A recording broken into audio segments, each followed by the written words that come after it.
Hello BookTube, my name is Kate and this is my channel, Chapter Kate. Today I'm going to be talking about my Nonfiction November TBR. Nonfiction November is a month-long readathon by A Book Olive. The goal of this readathon is to read at least one nonfiction book in the month of November. She gives you 4 different words and you can take them as loosely as you would like when picking out your nonfiction books. And the words for this year were sport, design, voice, and true. And using these 4 words, I have concocted my own little Nonfiction November readathon TBR. These are not the only 4 books that I'm going to be reading in the month of November, but these are the nonfiction books that I'm going to be aiming to read. And in this video, I'm also going to be doing my TBR Machine book for November as well. Also, since it's Nonfiction November, I'm also doing no makeup in this video. It's definitely not because I'm just lazy. Isn't makeup just like the fiction of the face? No one says that. So the first word is design, and for this one I'm going to be reading Wonder Book by Jeff Vandermeer. It is the illustrated guide to creating imaginative fiction.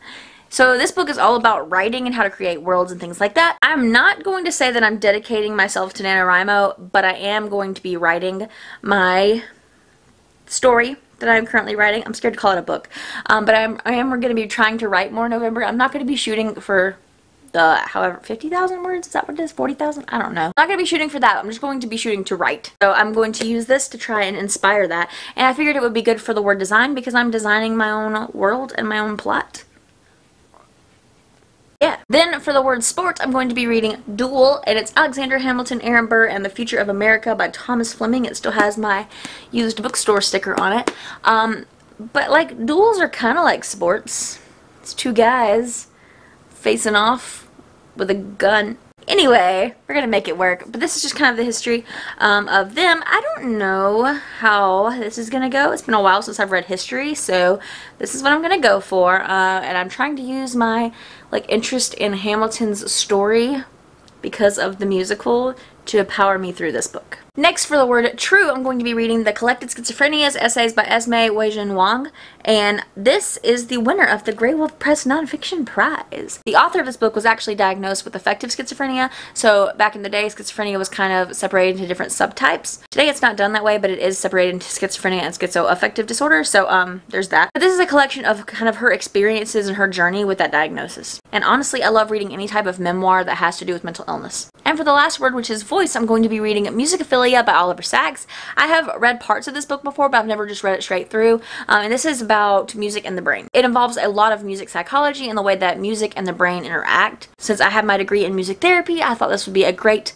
review for that. Unfortunately, Oliver Sacks did pass away a couple years ago, and it was like a pretty big deal with a lot of people in my field. So I figured it would be a really good time to kind of revisit this. I'm not sure how much reading I'm going to get done this month because I'm also going to be spending a lot of time reading this bad boy, which is just helping me prep for the music therapy board certification exam. It takes a while to actually schedule an exam, so I'm going to be studying my butt off until that point, which includes going through this, reviewing this stack of note cards, and then also reviewing a lot of the current journal articles. So it's going to be quite a bit. Now let's pull a book from my TBR machine. So for those of you that might not be familiar with my TBR machine, this is an old gumball machine that I got from my grandmother. She used to own a Dairy Queen back in the day. So I filled it with these tiny little ball containers that I got off of Amazon, and each of them have a title of one of my unread books on my shelves. This machine does take quarters, and then all the quarters that collect in the bottom here I will obviously spend on more books because that's who I am as a person. So let's see what my book is for the month of November.